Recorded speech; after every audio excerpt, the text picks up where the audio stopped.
Hello friends, my name is Garima. इस video में हम class 8 NCERT book science chapter 5 coal and petroleum read करेंगे। So let's read the chapter. We use various materials for our basic needs. Some of them are found in nature and some has been made by human efforts. हमने अपनी पूरी मतलब कि जो हम daily हैं use करते हैं, काफ़ी सारे मटेरियल्स यूज़ करते हैं, बेसिक नीड्स हैं, हम उसे यूज़ करते हैं। कुछ उनमें से नेचुरल होती हैं जो नेचर से मिलती हैं और कुछ हम बनाते हैं, ह्यूमन एफर्ट से बनती हैं। एक्टिविटी 5.1। इस एक्टिविटी में आपको अपनी जो डेली लाइफ में आप चीज़ें देखते हो या यूज़ करते हो उन्हें आप क्लासीफाई करोगे नेचुरल और मैन मेड में। नेचुरल जैसे एयर, वाटर, सॉइल, मिनरल्स, कोल, पेट्रोलियम एक्सेट्रा। मैन मेड आपका आ जाता है प्लास्टिक्स और भी ऐसी चीज़, मतलब कि मैन मेड जो है प्लास्टिक्स वगैरह जैसी चीज़ें होती हैं वो आ जाती है जो मैन बनाते हैं। Does this list includes air, water, soil and minerals? Since all these things are obtained from nature, they are called natural resources. क्या इस लिस्ट के अंदर एयर, वाटर, सॉइल और मिनरल्स ऐड हुए हैं? हाँ, हुए हैं। किस में हुए हैं? नेचर में। Since all these are obtain from nature, ये नेचर में ही ऐड हुए, नेचर से ही मिलते हैं, इसलिए नेचर के ग्रुप में हमने रखा था, इसलिए इन्हें नेचुरल रिसोर्सेज कहा जाता है। ऐसे जब जैसे ये मेन पॉइंट है कि नेचुरल रिसोर्सेज क्या होते हैं, ऐसे मेन पॉइंट्स को मैं हाईलाइट करके रखूँगी ताकि जिस टाइम कीवर्ड्स हम डिस्कस कर रहे होते हैं ये सारे पॉइंट्स भी हम उस टाइम डिस्कस कर सकें ताकि एक अच्छी सी रिवीजन हो जाए।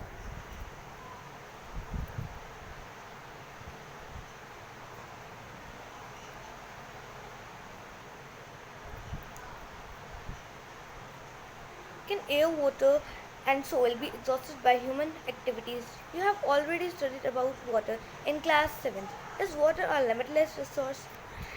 क्या एयर, वाटर, सॉइल ये एग्जॉस्टेड हो सकते हैं ह्यूमन एक्टिविटीज़ मीन्स ख़त्म हो सकते हैं? नहीं हो सकते हैं, कभी भी नहीं हो सकते। लेकिन कुछ मटेरियल्स होते हैं जो ख़त्म हो सकते हैं, जैसे कोल, पेट्रोलियम, ये ह्यूमन एक्टिविटीज़ से ख़त्म हो सकते हैं।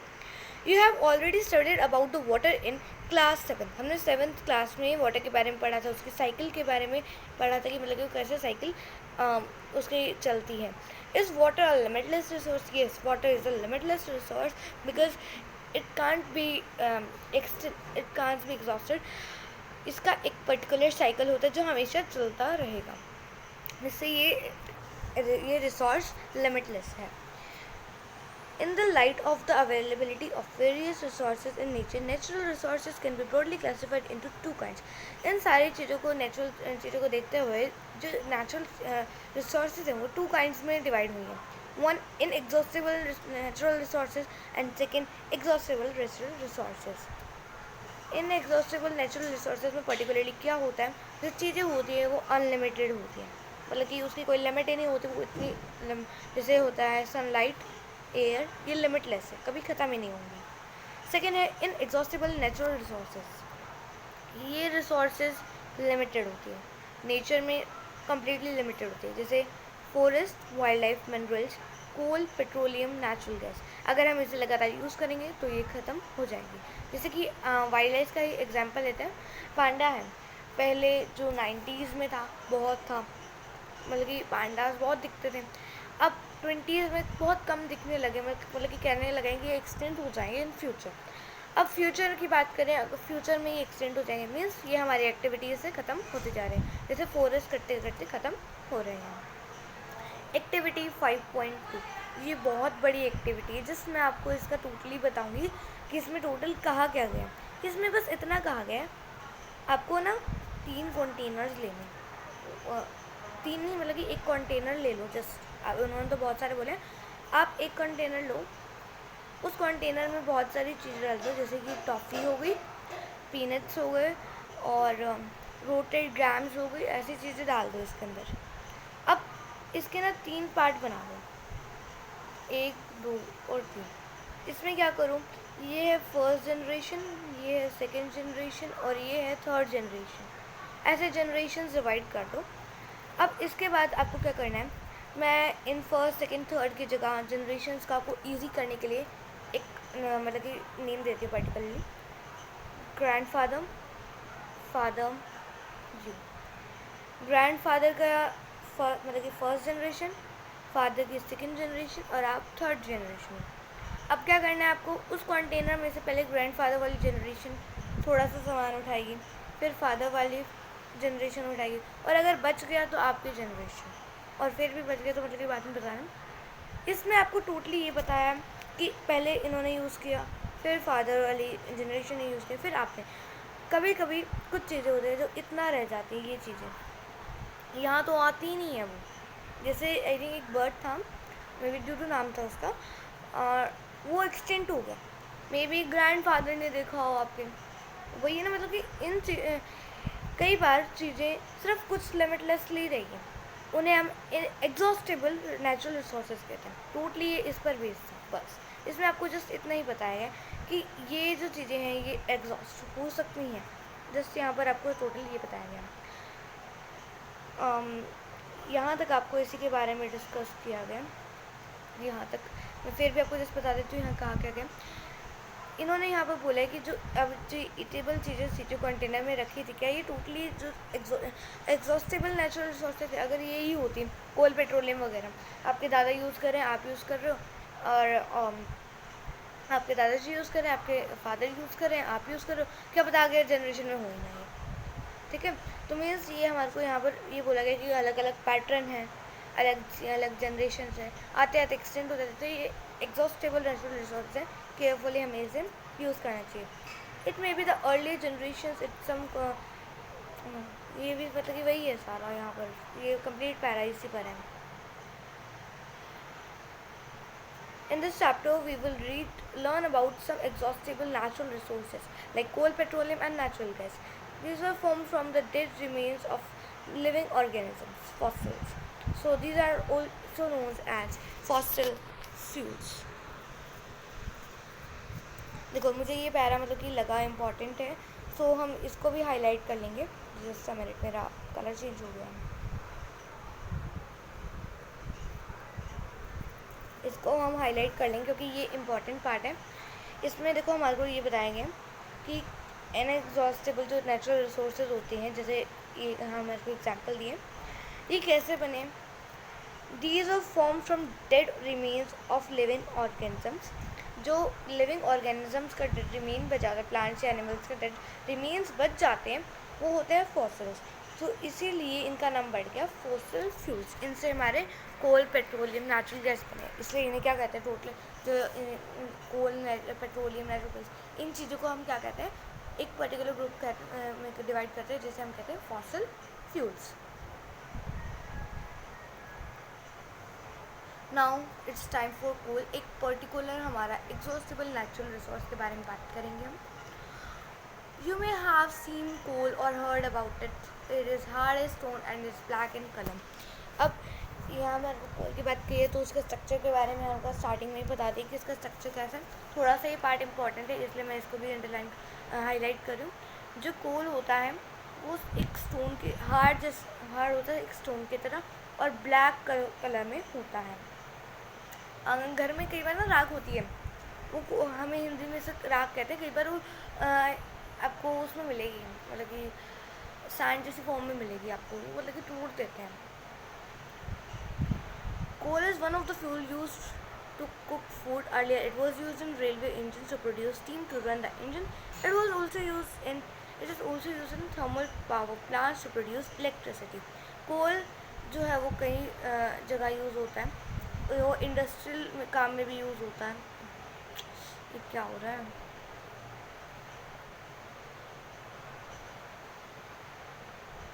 यस, तो मतलब कि वो कोल जो है वो कई जगह पे यूज़ होता है, अलग अलग जगहों पर। वो कितने तरीक़ों में मेनली यूज़ होता है। एक तो हमारे को अगर पूछा जाए तो एक तो वो फूड को कुक करने में हेल्प करता है, दूसरा वो पहले रेलवे इंजन्स में यूज़ होता था ताकि स्टीम प्रोड्यूस कर सके, आपने पुरानी फिल्म में भी देखा होगा।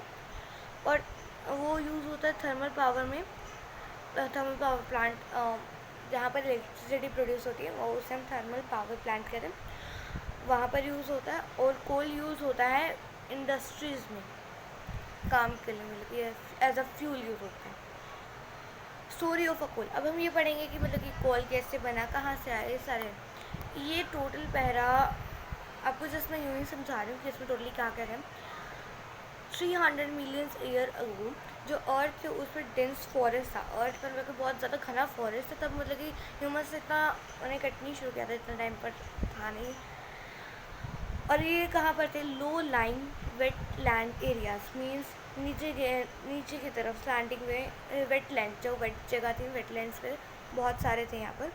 नेचुरल प्रोसेसेस की वजह से, जैसे कि फ्लडिंग, जो फॉरेस्ट थे ना, जैसे यहाँ पर फॉरेस्ट है हमारा, उसके ऊपर जैसे फ्लड आई तो वो ऐसे ऐसे पानी लेकर आए, उसके ऊपर बताऊँ क्या हुआ, जैसे ऐसे था, उसके ऊपर एक परत जम गई सॉइल की, एक लेयर जम गई सॉइल की, जिससे क्या हुआ, वो कंप्रेस हो गए, जब वो सॉइल के अंदर बर्न हो गई, और उसके बाद जैसे और डिपॉजिट होती गई सॉइल, विंड चली तब हो गई, थोड़ा डिजास्टर्स वगैरह आए तब मतलब कि सॉइल ना उसके ऊपर एक लेयर कम बनाती रही, जैसे जैसे वो कंप्रेस हुआ वैसे वैसे उसका जो टेम्परेचर है मतलब कि रोज़ होने लगा, और नीचे जब गई हाई प्रेशर की वजह से, हाई टेम्परेचर की वजह से, जो डेड प्लांट्स थे या एनिमल्स थे वो जो स्लोली कन्वर्ट हो रहे थे कोल में, कोयले के अंदर। As coal contains mainly carbon, mainly जो कोल होता है वो उसमें कार्बन ही होता है total. The slow process of conversation of dead vegetation into coal is called carbonisation. ये प्रोसेस इम्पॉर्टेंट है, हम इसे अंडरलाइन कर लेंगे। As coal contains mainly carbon, the slow process of conversion of vegetation into dead vegetation into coal is called carbonization. It means कि कोल का dead remains का जो डेड वेजिटेशन है उनको कोल में कन्वर्ट होना कार्बनसिएशन कहलाता है, क्योंकि इसमें मोस्टली कार्बन मिलता है। Since it was formed for the remains of vegetation, coal is also called fossil fuels. A coal mine is shown in figure 5.2. जैसे कि ये भी एक तरह का वेजिटेशन है जो मतलब कि रिमेन से बनता है, तो इसे भी हम, ये भी एक तरह का फॉसल फ्यूल है। और हमारे को एक कोल माइन दिखाई हुई है फिगर 5.2 में, ये देखिए कुछ इस तरह की होती है कोल माइन, ये कोल माइन है हमारी, ऐसे होती है coal mine.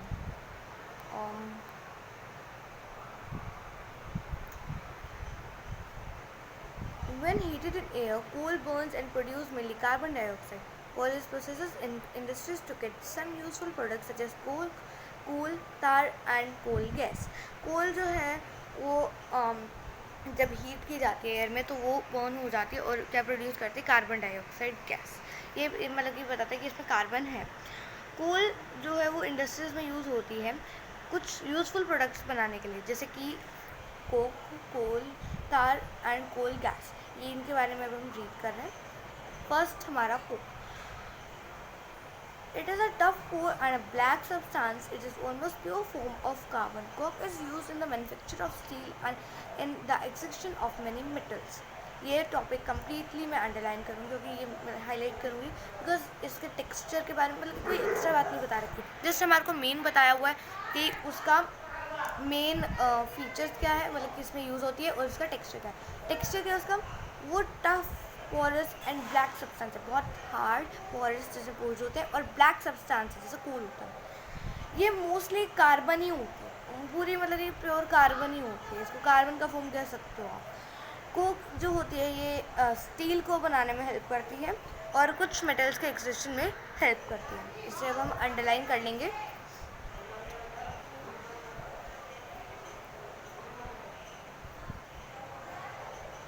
Coal tar. It is a black thick liquid with an unpleasant smell. It is a mixture of about 200 substances. Products obtained from coal tar are used as tarring materials for manufacturing various substances used in everyday life in industries like synthetic dyes, drugs, explosive perfumes, plastics, paints, photographics materials, roofing materials, etc. Interestingly, naphthene moths used to repel moths and obtain insects are also obtained from coal tar. देखो इसमें बोला गया कि इसका structure कैसा है, ये black colour में है, देखिए ये ब्लैक कलर में है, ये एक थिक लिक्विड है जैसे गाढ़ा से लिक्विड होता है, लाइक केक का बैटर होता है ना जैसे, वैसा एक गाढ़ा सा लिक्विड होता है विथ अनप्लीजेंट स्मेल। इसकी स्मेल बिल्कुल भी अच्छी नहीं होती है। मतलब कि हैरानी की बात ये है कि ये एक मिक्सचर होता है 200 सब्सटेंसेस का, मीन्स 1 नहीं 2 नहीं 30 नहीं 200 सब्सटेंसेस। इसके अंदर इतने सारे सब्सटेंसेस मिक्स किए जाते हैं तब जाकर ये कोल तार बनता है। जो इस कोल तार प्रोडक्ट से मतलब कि इस कोल तार से जो चीज़ें बनती हैं वो मेनली है सिंथेटिक डाई जो बनती है हमारी। सिंथेटिक डाई में जो कलर करने के लिए कपड़े में काम आती है, drugs, explosives, perfumes, plastics, paints, photographic materials, roofing materials, इतनी सारी चीज़ों को बनाने में सिर्फ कोल तार यूज़ होता है। और एक इंटरेस्टिंगली बात यहाँ पर ये बताइए कि जो नेथाफिलिंग बॉल्स होती हैं, ये एक तरह की बॉल्स होती है जो मोथ्स वगैरह को ना और दूसरे इंसेक्ट्स को दूर भगाने के लिए रखी जाती है। ये भी जो नेप्थलिन बॉल्स हैं ये भी कोल तार से ही बनाई जाती हैं। यहाँ पर मेरे को थोड़ा सा बीच में मतलब कि टॉपिक इतना इम्पोर्टेंट नहीं है, तो जो मेन है वही हम अंडरलाइन करेंगे इसमें।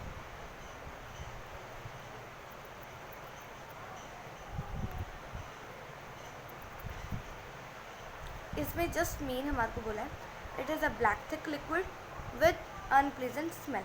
It is a mixture of about it is मतलब कि 200 सब्सटेंसेस से बनता है। ये भी हम अंडरलाइन कर लेंगे क्योंकि पूछा जा सकता है। प्रोडक्ट्स ऑब्टेन फ्रॉम कोल तार आर यूज्ड एज, जस्ट मैं इतना ही करूँगी, starting materials from manufacturing various substances. ये सारे मतलब कि इतना इंपॉर्टेंट, जस्ट हम एग्जाम्पल्स लेंगे like synthetic dyes, drugs, explosive perfumes, plastic paints, photographic materials, roofing materials, etc. Interestingly, naphthalene molds used to repel moths and other insects are also formed from coal tar. हम इतना ही underline करेंगे, ये point पढ़ लेते हैं हम। These days, bitumen petroleum products is used in place of coal tar for melting the roots. अब आजकल क्या यूज़ होता है, बिटुमिन, ये भी एक तरह का मतलब कि आप कह सकते हो फॉसिल फ्यूल है, एक पेट्रोलियम प्रोडक्ट है जो आजकल यूज़ किया जाता है कोल तार की जगह, किसमें, मेल्टिंग रोड्स को मेल्ट करने में हेल्प किया जाता है। आजकल मतलब कि हमारा ये यूज़ कोल तार यूज़ नहीं करते, आजकल हम बिटुमिन यूज़ करते हैं। अब आता है हमारा coal gas. Coal gas is obtained during the processing of coal to get coke. It is used as a fuel in many industries situated near the coal processing plants.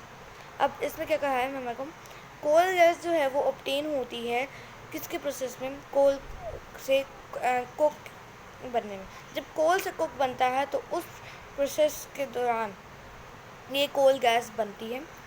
ये हमारे ये use होती हैं फ्यूल की तरह industries के अंदर fuel की तरह यूज़ होती है near the coal processing plant. जहाँ पर कोल प्रोसेस किया जाता है ना, वहाँ पर ये यूज़ होती है। इसको भी हम अंडरलाइन कर लेंगे।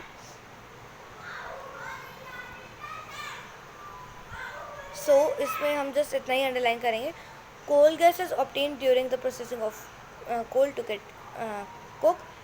It is used as a fuel in many industries. अगर आपको ये याद रखना है situated near the coal processing, तो मैं फिर भी मतलब कि अंडरलाइन करती हूँ, लेकिन इतना ही इंपॉर्टेंट नहीं है। आज के लिए इतना ही। अगर आपको मेरी वीडियो अच्छी लगी तो इसे लाइक करना और मेरे चैनल को सब्सक्राइब करना। Thank you.